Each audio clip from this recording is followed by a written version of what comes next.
High, আমি artist পূজা new Barrackpore থেকে। নমস্কার সবাইকে। আজ আমি দেখাবো কিভাবে একদম ট্র্যাডিশনাল স্টাইলে বেঙ্গলি বিয়ের পিঁড়ি ডিজাইন করা হয়। এই পিঁড়ি শুধু বিয়ের রিচুয়াল নয়, পুরো সৌন্দর্যকেও আরও বেশি ফুটিয়ে তোলে।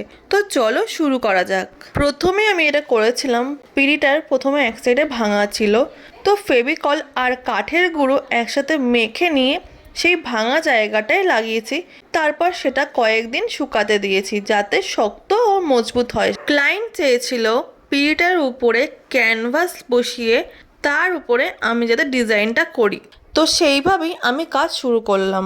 ক্যানভাসে প্রথমে আমি হোয়াইট কালার করে নিয়েছি যাতে রেড কালারটা আরও বেশি এনহ্যান্স হয়। তারপর আমার সুবিধার জন্য গ্লাস মার্কার দিয়ে আমি ড্র করে 2 নাম্বার তুলি দিয়ে আমি ডিজাইন করা শুরু করলাম। ক্লায়েন্ট কিছু ফটো সাজেস্ট করেছিল যে কিরকম কি ডিজাইন হবে, তো সে চেয়েছিল বরের পিঁড়িটায় একটা ঘোড়া হবে যেখানে বর বসে আছে, আর বউয়ের পিঁড়িতে হবে হচ্ছে গিয়ে একটা পালকি যেখানে বউ বসে আছে, আর সাথে কিছু ময়ূর ডিজাইন হবে আর কলকা ডিজাইন হবে।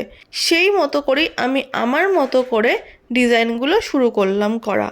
ক্যানভাসে ডিজাইনটা করার আরেকটা বেস্ট পার্ট হচ্ছে তোমরা এটাকে আসন হিসেবেও ব্যবহার করতে পারো। তোমরা স্কিপ না করে ভিডিওটা পুরো দেখতে থাকো, তোমাদের নিশ্চয়ই খুব ভালো লাগবে।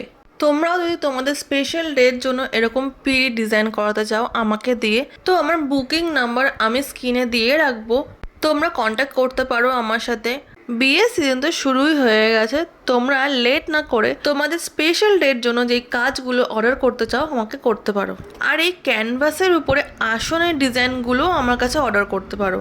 বিয়ের যে সামগ্রীগুলো হয় যেরকম বিয়ের পিঁড়ি, বরণকুলো, খইদানের কুলো, গাছকৌটো, আইবুড়ো ভাতের থালি, পান পাতা, এই প্রত্যেকটার উপরেই আমি ডিজাইন করে থাকি।